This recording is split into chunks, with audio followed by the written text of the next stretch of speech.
everyone. My name is Erin Meyer. I am the Sustainable Food Programs Coordinator here at UC Merced.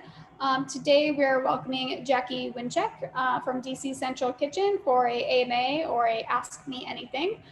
Super excited to have her here to talk about all things food recovery, food waste, food insecurity, food security, and all the other sustainable food goodness. And I'll just launch it over to Guillermo real quick to introduce himself, and then we can talk to Jackie about her background and her work. Absolutely. Thank you, Erin. Hello, everyone. I'm Guillermo Ortiz. I'm the Sustainability and Diversity Educational Programs Manager at UC Merced. I love this event that we're going to be doing today because I came to UC Merced only a year ago, actually coming from DC. So the opportunity to feature an organization and someone who's doing great work in the DMV is a great opportunity. So I want to say thank you, Jackie, for joining us and joining us in this conversation, and I look forward to it. So Jackie, I'll turn it over to you, and feel free to introduce yourself in whatever manner that you want. Wonderful. Well, thanks to you both for having me. Erin and I met through a previous panel that we were participating on discussing food waste and food recovery. So it's great to continue this relationship, meet some more folks, and talk to some people familiar with our area geographically, it sounds like too. So as I said, my name is Jackie Wincek. I work with DC Central Kitchen. I've been with the organization now for going into 3 years, I think. We've kind of moved around our operation quite a bit due to COVID, but historically we've always been a social enterprise focused on food waste and combating hunger and poverty throughout the area.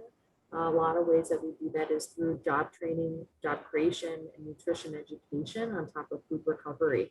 Our founder initially got his start several decades ago, recognizing that there was a need in some of the shelters around DC, as well as a lot of food from his experience working in kind of the more hotel catering and some of the nightclubs around DC. There was a lot of excess prepared food. So he started recovering and recreating that food into dishes to be shared with shelters. And since then, we have really drastically grown our operation. The core of what DC Central Kitchen does is job training.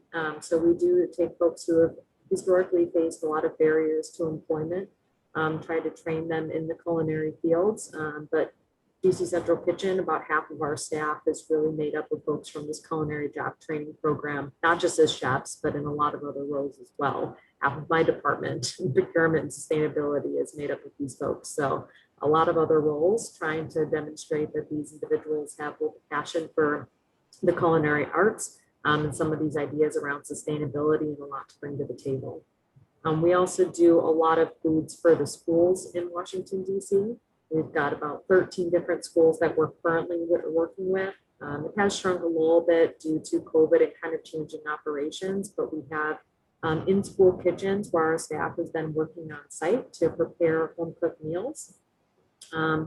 This is not necessarily the avenue that we use a lot of the recovered food. A lot of those contracts do require that we purchase a lot of the goods to be served in the foods. But we have another sector of the organization that is our community meals programs that serves after school programs, some of the shelters, women and child care facilities. And that's an opportunity for us to use some of the food that we recover from wholesalers, grocery stores, our broadline suppliers, really anyone that we come in contact with, some of our farms that we work with as well. Those are a lot of times items that we can take in, repurpose, and put into nutritional meals for the community. Another avenue where we found that we can recover food and share with the community is through a rather new program for us, which is our grocery bag distribution program. So especially early on during COVID, I would say the majority was during like March or April of last year. A lot of our farmers were experiencing just a backlog from a lot of their field production. A lot of our suppliers were kind of trying to discover what would the new flow for their supply chain look like. We saw a lot of extra produce that needed a home. So on top of our meals that we were distributing, we just started putting into grocery bags and distributing to the communities, especially those that were hardest hit. And it's grown tremendously. Sometimes we're doing about 6,000 bags a week. So this is a huge program that we're looking to continue. And we've also, of course, as some of you probably expect, gotten feedback, especially from some of the senior citizen communities, that those grocery bags and potentially meals that are in a singular unit might be helpful as we continue to diversify our operation. Just another couple of programs I wanted to mention are Healthy Corners program. This is something that we've started 8-9 years ago or so, but it has grown tremendously. This is focused on food deserts within Washington, D.C., trying to demonstrate that grocery stores can see success in going to those communities that historically have not had easy walking or commuter access to grocery stores. Unfortunately, Washington, D.C. is one extremely divided city, and those resources aren't available to everyone, and food should be right. So we've focused on putting fresh fruits and vegetables, healthy snacks into corner stores, discounting it, and working with those stores to make sure that they can get approved to provide to accept SNAP benefits for any of their customers, and again, show that there is an interest from the community in those items and that it could be profitable for these corner stores to provide those. So I'll come back to the food waste component, and then I really wanted to open it up to questions, because that's really the main focus here. I just wanted to note that we've tried to adjust how we think about food waste during COVID. One thing I was mentioning to Aaron in our last discussion is just how much our relationships with other nonprofits has evolved as a result of COVID. We've been in the DC area again for several decades, so I think some of those relationships were already strong. But I think in order to best serve the community, it was important for us to recognize what types of donations we can utilize most efficiently with our limited resources, and who in the local community would be better suited for different types of donations. So as an example, we partnered with a group called Food Rescue US. They have a number of different locations across the country, but in working with Kate Urbank there at Food Rescue US, we realized that she has a lot of really great partners that can take some of the prepared food items that don't always meet some of our contractual nutritional standards that are somewhat a little too stringent, but also things that are already prepared and maybe need to be turned around a whole lot faster than we have the capability to do, because we're serving thousands and thousands of meals following a set menu. So that's a great example where she hears of, 7 pallets of tomatoes, I think, came through today. That's something that we can put into salads, make salsas, sauces, all of that. That's a great fit for our operation. But I heard that the convention center or the ballpark in town has a bunch of prepared food items that I think would be better suited for her partner agency of 50, 100 people, and can go pick that up with her volunteer force. So I think there's a lot of examples like that where we've been able to still participate very actively in the food waste and food recovery scene in Washington, D.C., but have had to be smarter about it during COVID, because again, all of our days are limited in time and resources. So I wanted to make sure that I just open up the floor to you, Aaron, Guillermo, if there's anything that you want to talk about first, fire away. Happy to answer any questions about my background or DC Central Kitchen. Yeah, absolutely.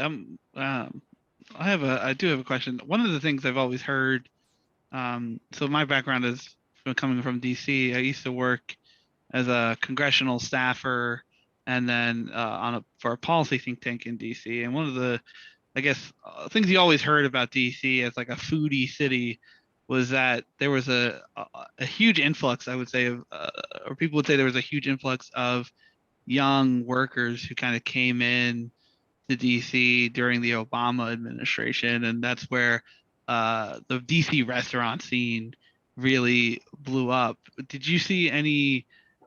And I know you work with several different organizations in DC and the DMV, but during that time, did you see kind of the ability to work with these restaurants or anything like that kind of blossom as a result of this kind of new influx of or new workforce that was entering the city at the time? Or is that just something that a lot of political staffers would tell each other to make during their lunchtime hours? Was that a trend that you saw? Did that really in any way shape whether the volunteers you were getting or anything like that?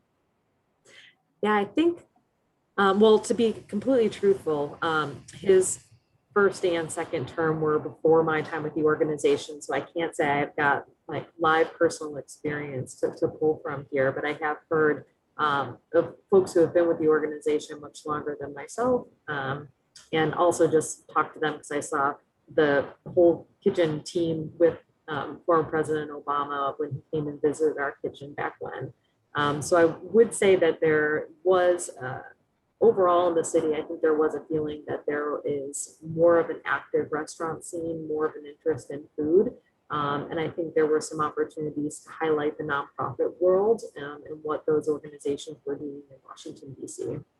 I think especially their administration focused on our organization, other really awesome local groups like Miriam's Kitchen, Martha's Table, really giving them opportunities to showcase what they do.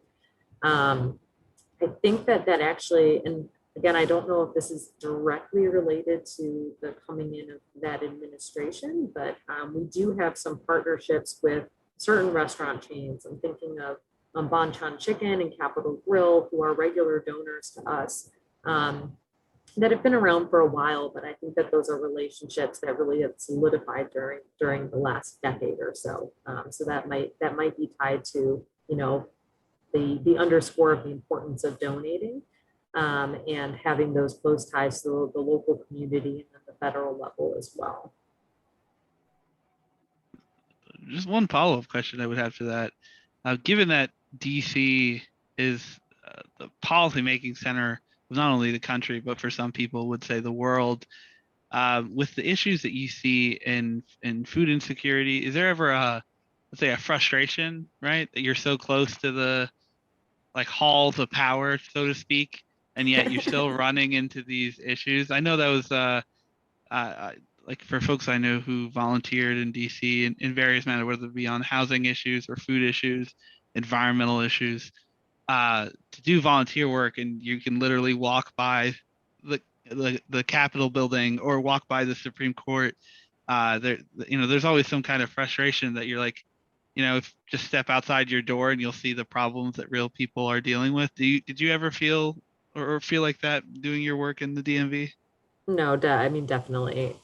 Guillermo, I think you like really hit it on the head. And I think it's especially the case for Washington, D.C. because, I mean, we're not a state. We don't have the same resources that other places would have to be able to pull from. So yes, I think it's extremely frustrating sometimes to recognize that, there are a lot of resources right down the street that just need to be distributed in a different way or need to be a bigger focus. And you don't necessarily feel that in the day to day. One thing I will say for Washington, D.C., I came to D.C. from Chicago. So this is one thing that I've been really pleasantly surprised coming from one food loving city to another food loving city. From a policy perspective, there are a lot of folks that are very active. So Washington, D.C. has a phenomenal food policy council that is very well connected with the federal level, but then also nonprofits in the area and really engages them on a regular basis. So I think that that's one way that you are still able to get your foot in the door when it comes to policy and do what you can at maybe a more micro local level than federal, but feels like it is having a greater impact. There are also some initiatives that, sometimes it feels like you talk about this wish list that you have from a policy perspective, but I think at least just in the time that I've been in this area and following DC politics, we have seen some progression.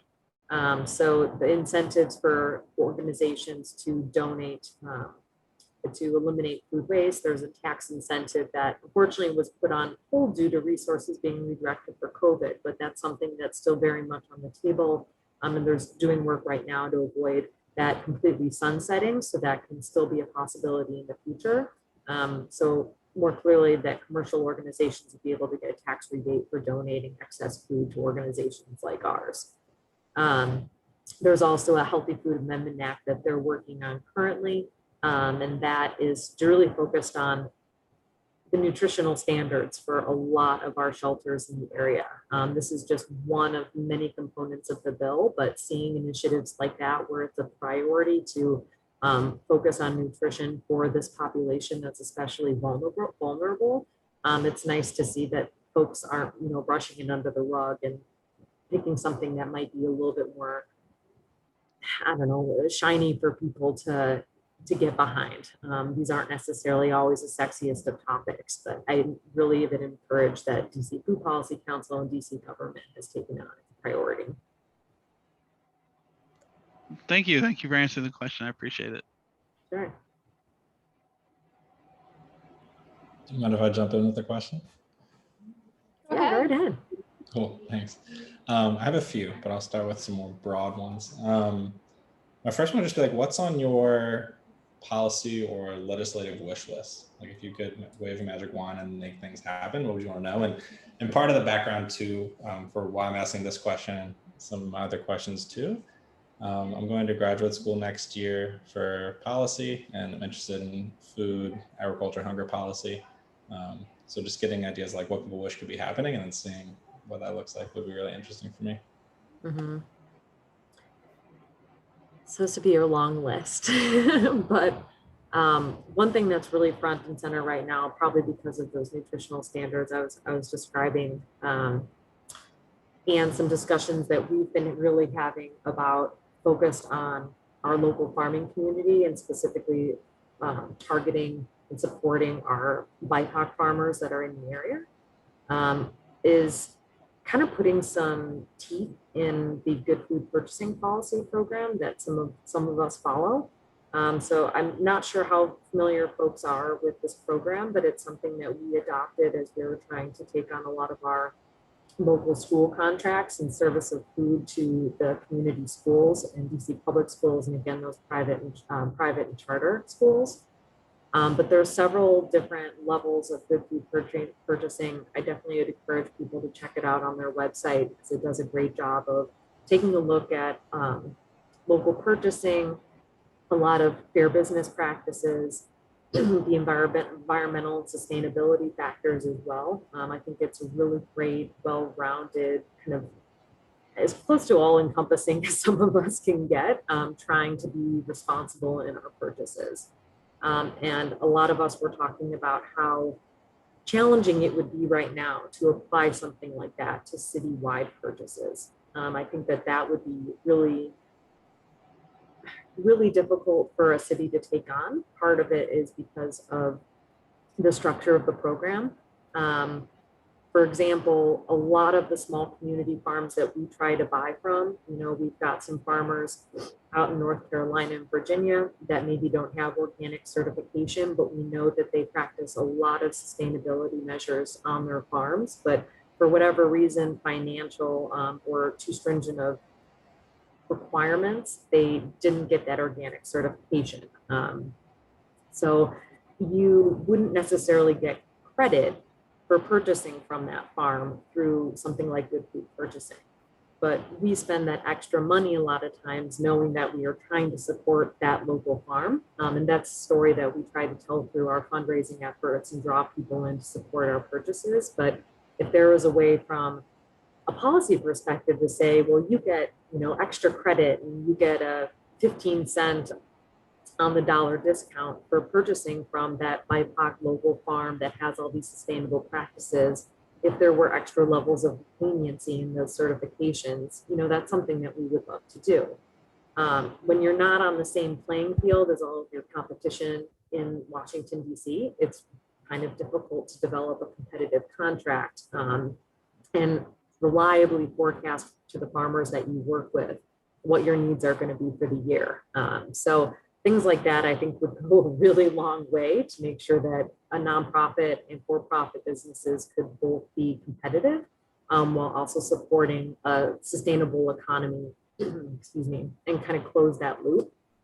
And I feel like if good food purchasing could be twisted and rearranged so that it was actually attainable for a whole citywide purchasing initiative, that would be a dream.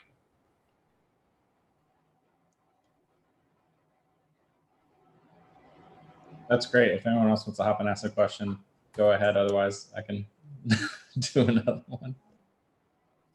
Well, out of curiosity, what program are you going to be starting up in? You mentioned Yeah. it was policy related.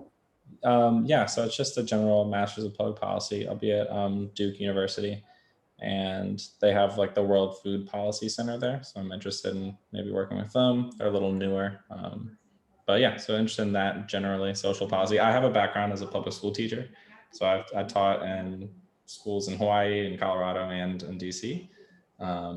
And a couple schools in Southeast DC. And so very interested in, I mean, some of my students ate from DC Central Kitchen. Yeah, so like very interested in, and particularly in healthy food consumption in schools, seeing the impact that had on kids' ability to learn and on my experience every day as a teacher indirectly. And so that's another question I have, I guess I can segue right into it, is what, I guess, do you think about, and then DC Central Kitchen think about ways to increase healthy food consumption in schools? I've noticed a lot of the conversation around school food is about healthy food access. And as a teacher, I noticed there's a big difference between access and consumption when it came to healthy students versus really healthy trash cans. But unfortunately, I think the issue of food waste is often adopted in bad faith by folks when they're talking about school food programs to try to roll back healthy food guidelines and nutrition guidelines. So that's not at all what I think the solution is, but I'm really interested in if you have any ideas about the best practices and ways to increase healthy food consumption in schools. One thing that I don't think all organizations have the resources to do, and I was so glad that DC Central Kitchen put such a focus on this, is the on-site surveying and feedback from students and parents. Multiple times a year, we're putting out surveys in order to get that feedback on our recipes that we're supplying to the students. And we do have representatives from our organization who will go to basically like your PTA meeting in order to talk to them about what the meals include and get really specific feedback on individual recipes. So I think that that's something we have both nutritionists, but then also some of our culinary experts, like our chefs, who would be able to take those surveys and take that survey and those information and then bring it back to a smaller focus group setting to try out new recipes. Then with a future group, create some new recipes that are maybe a twist off of the old ones in order to make sure that the healthy food is, we're still able to give the kids a kale salad, but a kale salad that people are going to actually eat. It doesn't really do us any good if they're just going to get it and throw it right into the trash. And I've seen them gobble it up. Like there's no way they're throwing away this kale salad. It is so good. So I think that survey and feedback loop is constant. And it's something that we've tried to learn from and use within our community meals programs more. We have some surveying requirements and feedback for our shelters that we work in, but I don't feel like it's as rigorous as we do with the schools. Part of it's just the access and structure.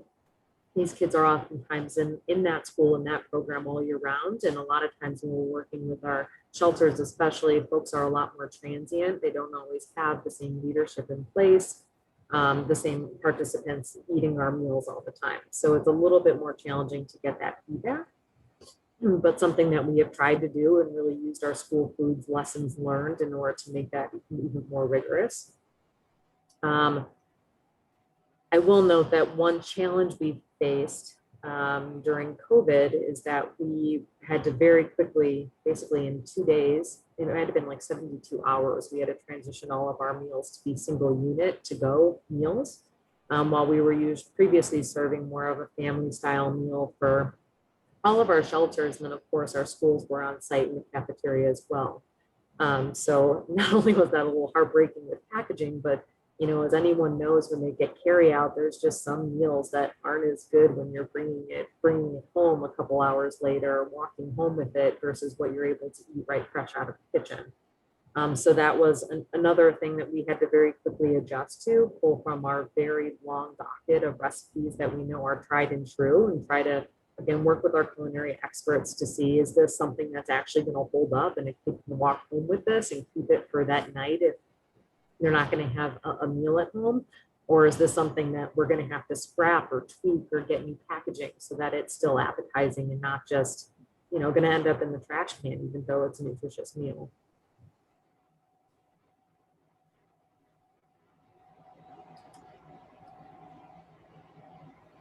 Well, that's super helpful. Thank you.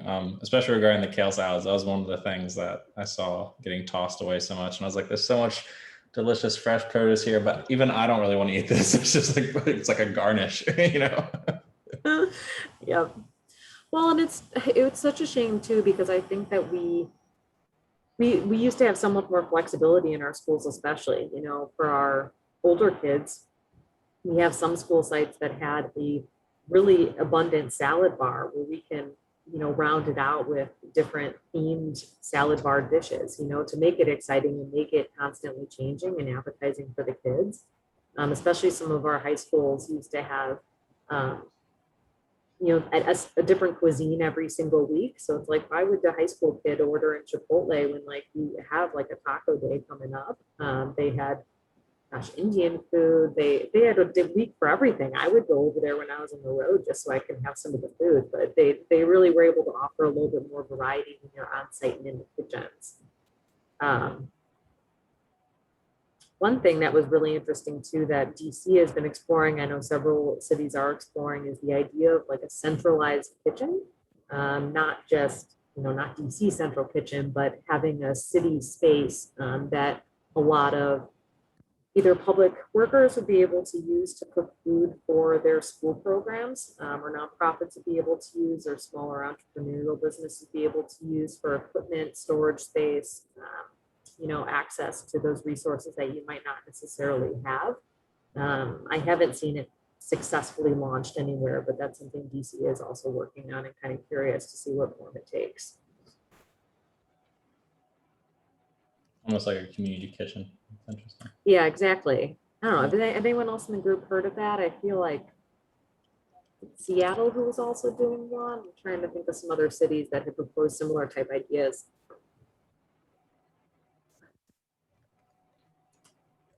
The first time I've heard of it, but I think it sounds like a really interesting idea. Definitely a way to change, I don't know, business up as usual. And Jackie, so what got you interested, right, in going down this path and ending up in an organization like DC Central Kitchen? Were you always really interested in kind of like, it's one thing to be interested in the culinary arts, but where did you also find this this kind of public service role as well, right? You know, where did you find, or did those develop together, or were they developed individually and then you just, you know, they came together in this position? Mm-hmm. No, thank you. Gosh. So, I mean, right out of undergrad, I joined an AmeriCorps program. So I will say that that idea of service was always there. And even much earlier on during my educational career, I was thinking that I would probably ultimately enter the nonprofit sector. When I graduated, we were in the midst of a recession, so that wasn't going to happen.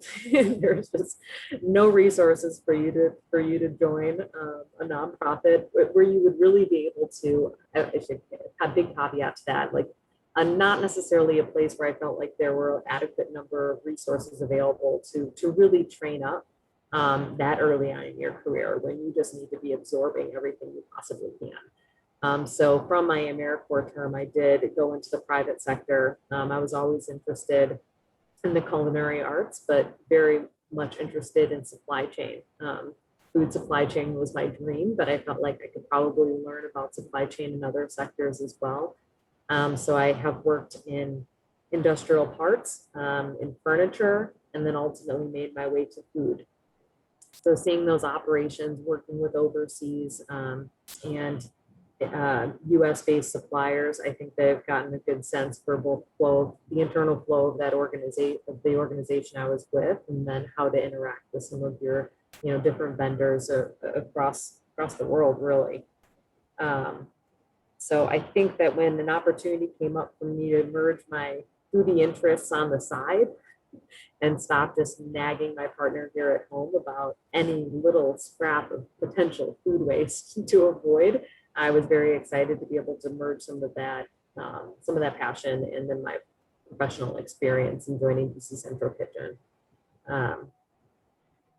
Like their mix of different social enterprises is really intriguing to me. I think that there's a very broad, there's a very interesting blend of, you know, the culinary arts, but then also the sustainability components, food recovery. You can get your hands in a lot of different things. So I think for, you know, for someone with varied background and varied interest, it was extremely fitting.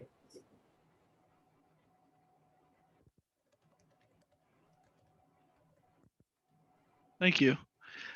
I'm always interested in how people kind of find themselves in areas of service, and I think I feel like there's always, at least what I hear often, is there's always this experience early on that really instills that. So I think it's something that we want to try and instill here at UC Merced, is so that our students have these formative experiences early on, and so that they take that into really whatever career path that they choose to engage in. Absolutely. But thank you. Like, Yeah, I feel the same way about the experiences I've had in my life. It was just like, yeah, I did this program, like, you know, when I was still trying to figure out what I was doing in life, and I don't know, it kind of leaves an impression. I don't know, that's the best way I can describe it. Yeah, I don't think, you know, that question of what do you want to be when you grow up, I mean, I don't think it ever really ends. You know, you're still learning, you're still growing and trying to figure out your way. But at least for right now, this feels like the dream job. I think I'm never surprised, but I hear so many people within DC Central Kitchen who have that term of service. They did Peace Corps, they did AmeriCorps, they worked in the public sector beforehand and in some capacity, and found themselves at DC Central Kitchen. So it's not an uncommon story. My AmeriCorps experience was actually working in legal services, so not at all related to sustainability even, but seeing, I feel like a lot of the work I was doing was discovering public resources that people needed and they didn't know where to get them. And sometimes that was food.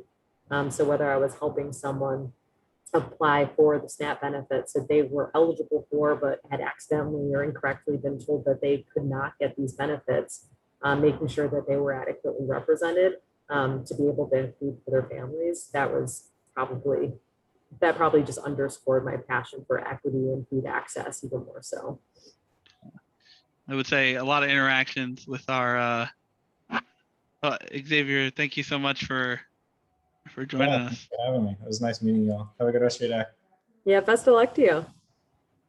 But yeah, absolutely. I had a couple good friends who also kind of got their start in these services, like really looking at the justice system, who then later found themselves joining and working in education, partly as a way to make sure people don't end up, right? They felt they were getting to people too late to provide the services that they needed, and wanted to help earlier on in people's lives. And I think that service mentality really goes a long way, especially with such a dynamic region like DC is. I mean, it's been changed. You always hear it, but DC has changed significantly in the past couple of decades, and so that change is rapidly accelerating, it feels like at times. And unfortunately, with that kind of rapid growth, not everyone gets brought along for the ride.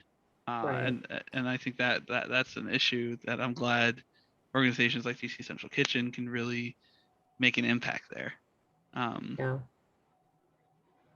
Yeah, that's been a topic of conversation a lot lately, actually. I mean, like, you're exactly right. I think DC is really an ever-changing city. It's a very strange place when you really get a whole new administration every 4 or 8 years, and just this wave of people follows, and just it definitely means that you can't just fall into inertia while get them keep on rolling forward. But I think that some of the issues around food access and making sure that DC Central Kitchen is correctly portraying the message that we want to the community is really important, especially right now, because we're about to move into a new building next year.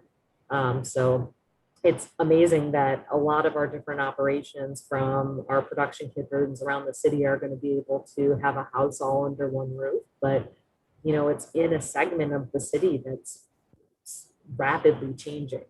And we want to make sure that we're interacting with the community who's already there and not being part of a wave that could be misconstrued as eating into gentrification. There's a relationship that we want to have with the community that, we've been trying to build and want to maintain that in years to come.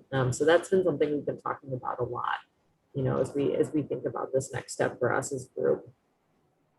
Yeah, that's really interesting, because I think, so much of the work that you're doing is built on trust, right? And Right. I think what you mentioned is that DC is a strange city, and that it is a city that has a community that has been here for a long time, but it's also very transient as a city, right? Because of the fact that it is the seat of the American government, right? And that you have these influxes of people that come out, like you say, every 4 years. So it's like, huge amounts of development occur around this trend. The federal workforce is there, and so businesses pop up to support that base level of a workforce that's there. But at the same time, there's discussion about, that part of DC versus the DC that's ever existing, always, regardless of what happens, regardless of who comes and who goes. Right. And so that I think that how I know you've been having those conversations. What do you think, or what have you seen have been the ways that you've been able to either build or maintain trust? And in some ways, if you as an organization or other organizations that you are familiar with have stumbled on that space, could you kind of provide an example and what you think happened?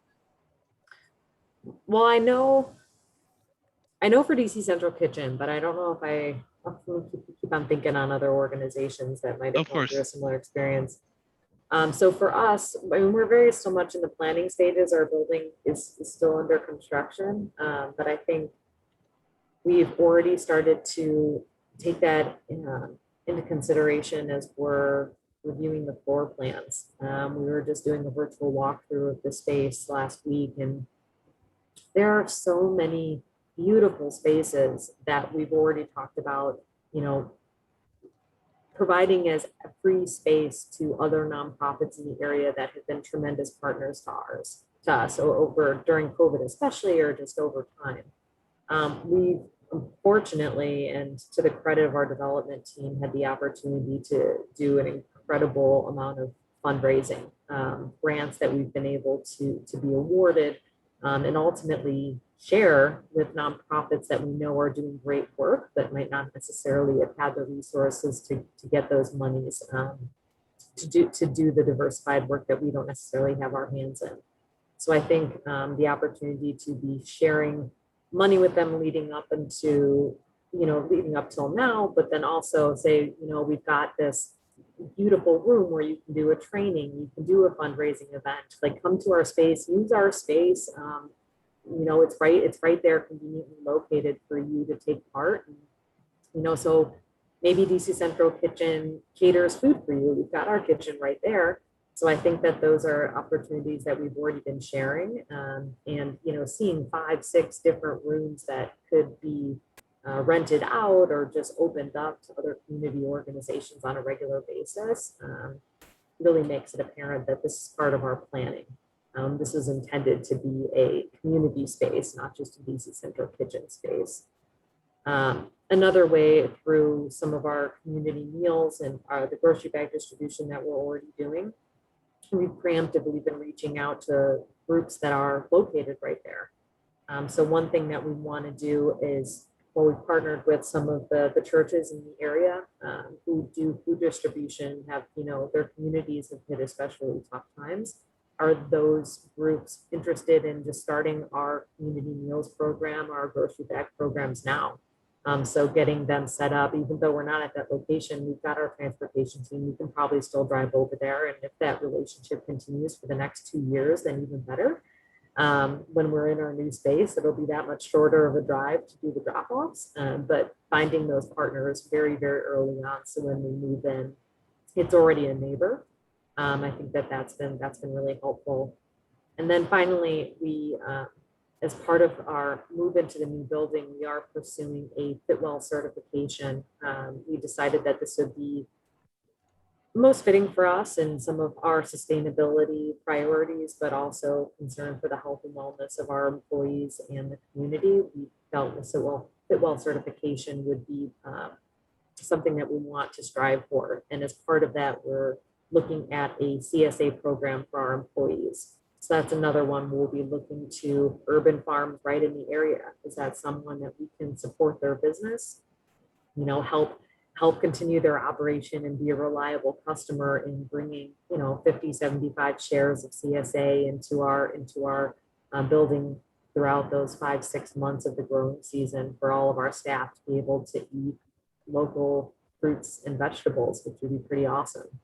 And again, similar mindset to the, you know, the bags and meals. We're right in the city now, so we're going to try a pilot program and see if it's something that we can do. Maybe work with, excuse me, an amazing organization, Dreaming Out Loud, that we've already partnered with to get greens for our grocery bags, seeing if, you know, could they be a partner long term for something like this.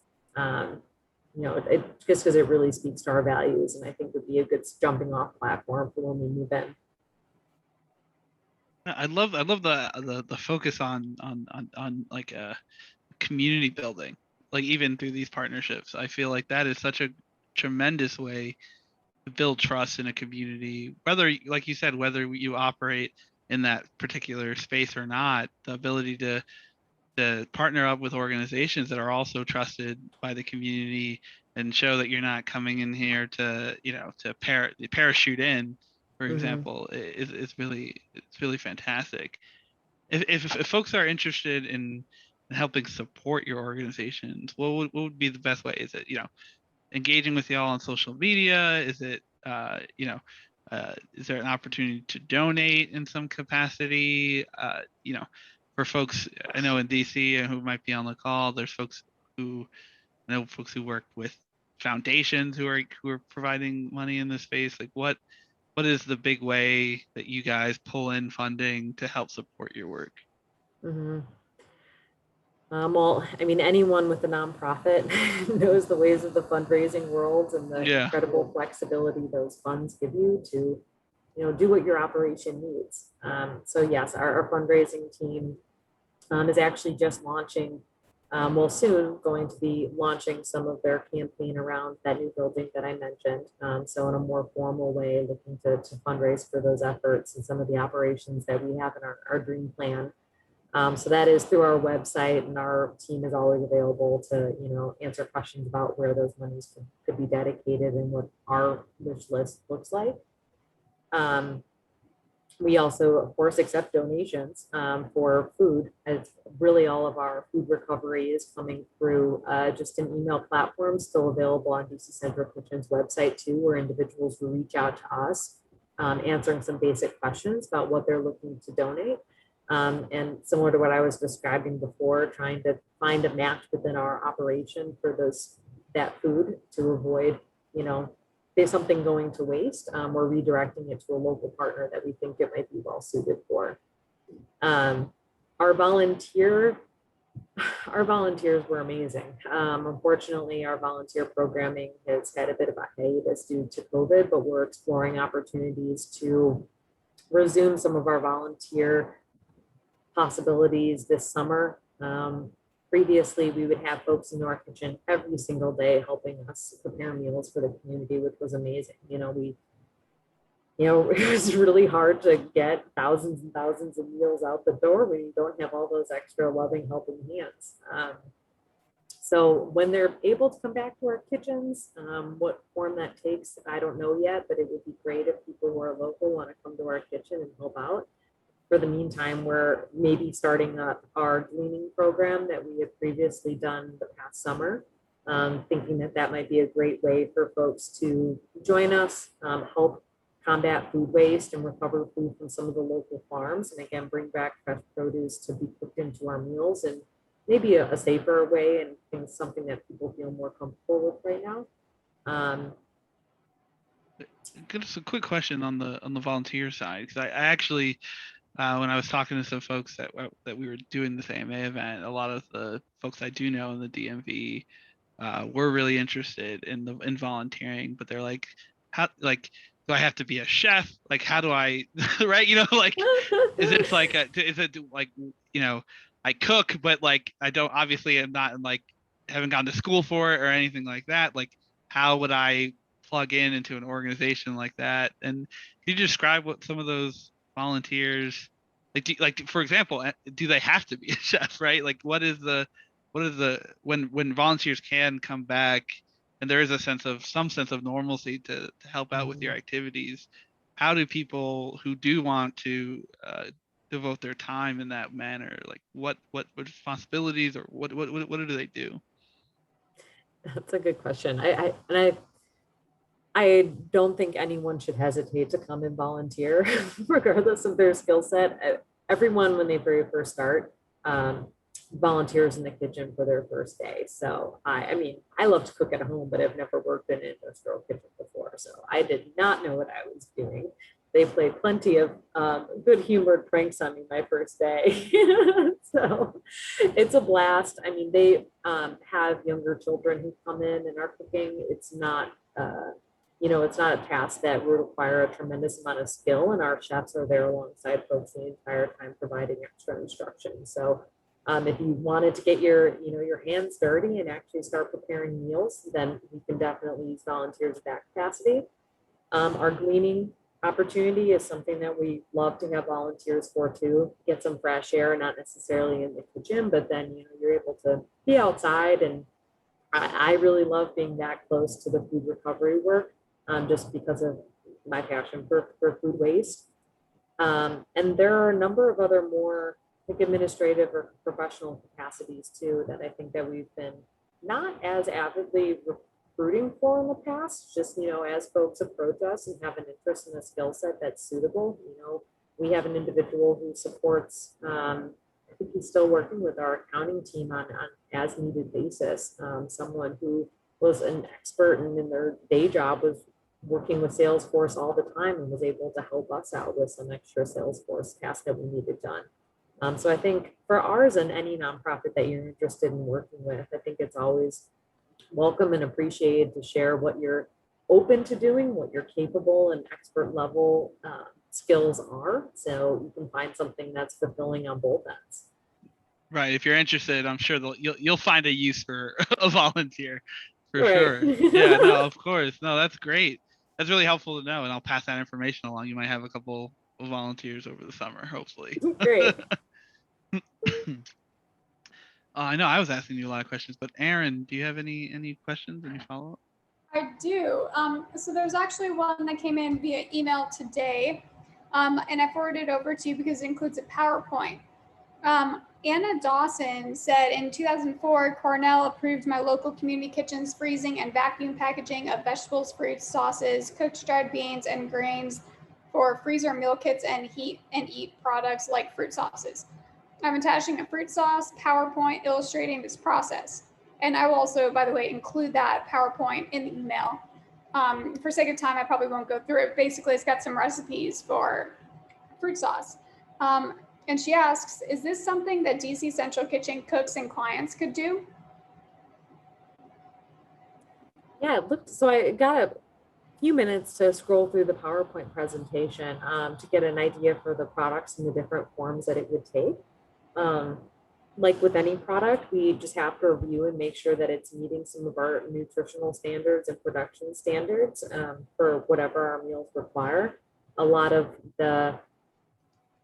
it's kind of new to me. Our nutritionists have been trying to educate me on all of the portioning sizes, but also the equivalencies through the USDA that are met through those individual portions. So depending on which product it is and the portion, if that fruit serving could qualify as the whole fruit that our contract would need for that day.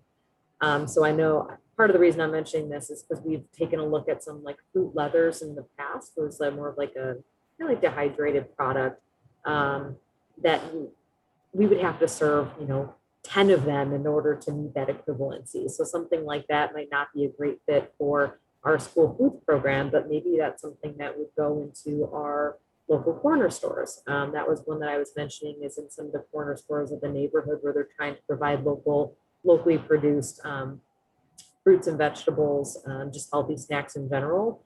Those don't have as stringent requirements that you need to meet. So something like that could be able to find your niche in that way rather than in a contractual food supplier relationship.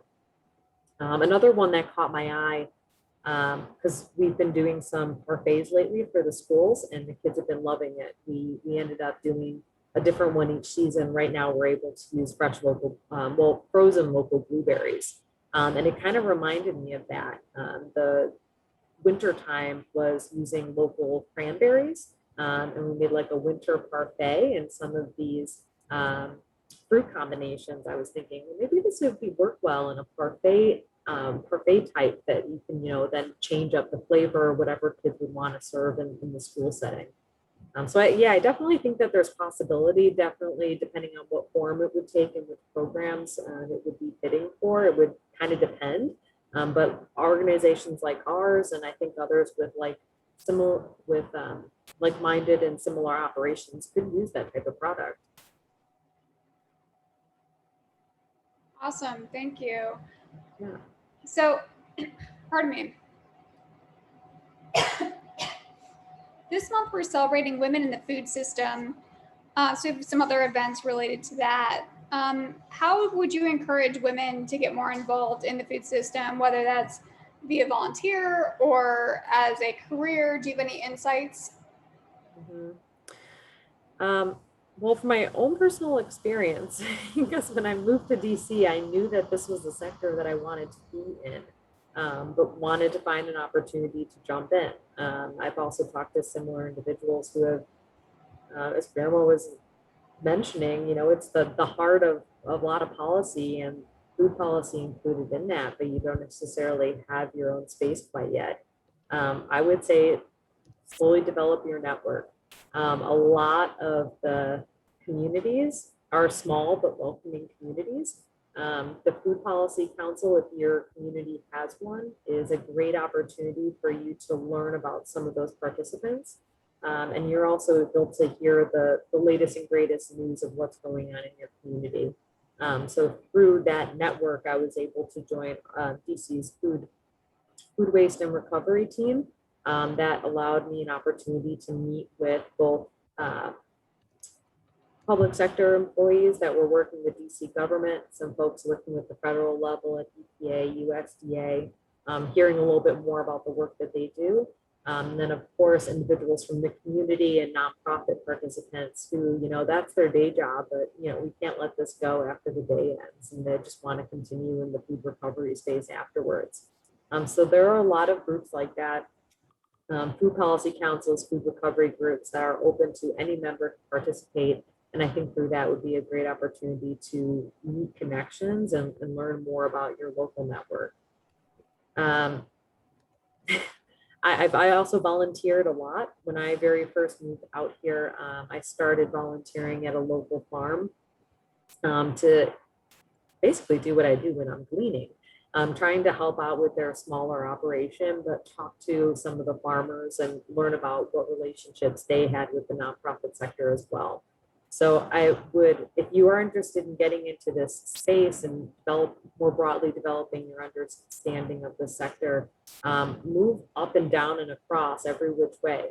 It's not just policy, it's not just food production, it's not just agriculture. I think the more that you understand about that whole ecosystem, the more well-equipped you're going to be to participate in discussions about, how to make this system change for the better, and probably, more qualified to make things happen once you get that opportunity.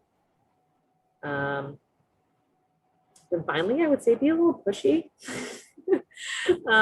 I've invited myself to some of these events and meetings. This is in the virtual world right now. It's a great opportunity to be able to participate in some of these discussions and connections.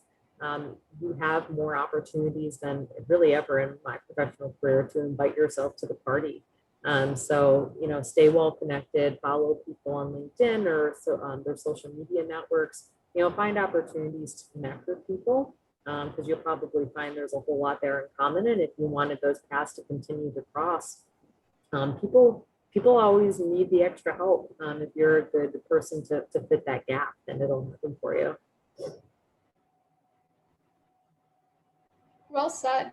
All right, I'll be a little pushier. I think I need to work on that.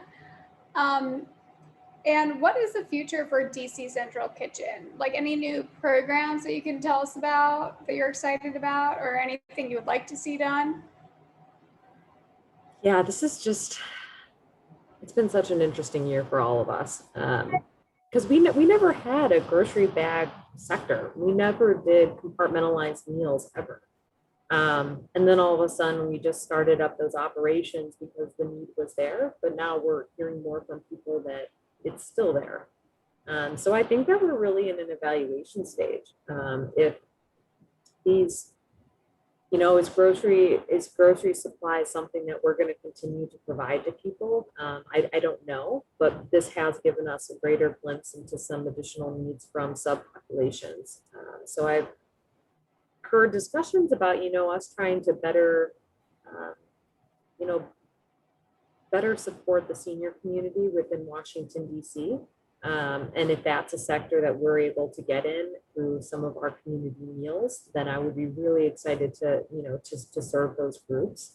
It's not really a population we've worked with much until COVID. We've kind of, focused on our shelters and our school programs, but never really seniors. It wasn't until, seniors were so hard hit during this pandemic that we saw that, they really didn't always have the resources through city government and existing nonprofits. So that's something that we haven't set on doing, but I'm kind of excited to see where it goes. When it comes to our, compartmentalized meals, I think that that's something we're going to have to continue to watch evolve and think about. Some of you, I don't know what sectors everyone works in, but as you can imagine, some of the hesitancy around this is our waste. We're so focused on food waste, but to have all these individual meals with plastic waste feeding into it is something that's worrisome, and we've been thinking a lot about. While at the same time trying to see, like, at the time, is this a safer alternative to ways to get meals to people? Because again, as we were talking to Xavier, it's, if you can't get the food into people's bodies, then you're really not supporting that healthier lifestyle. So trying to, weigh all the possibilities there, trying to, think of some other creative solutions that you're not whack-a-mole trying to fix all of these and sustainability issues and how you're impacting the environment, but also serving the community. We've also taken a look at when we move to a new building, is this something that could be a possibility for our new building and new production space too? We weren't really set up to be making compartmentalized meals. Is this something that we could have, more conveyor belt systems, better equipped tools that we can use internally, that would be more environmentally responsible, faster for us to work with, require less labor, but also an amazing tool to share with other nonprofits in the community that would want that tool. So we're very much in the exploration stages of all of this. I think we're still just, trying to do what we know and we do well, to the T. But, moving into a new space, especially in this pandemic, has kind of forced us to reevaluate what we want to be in the next 5 to 10 years. And some of our most successful programs didn't exist 15 years ago. So it's an ever changing process. Fantastic, thank you. Does anyone have any burning last minute questions? Otherwise, I don't want to go too far over time. Awesome. Well, thank you, Jackie, so much.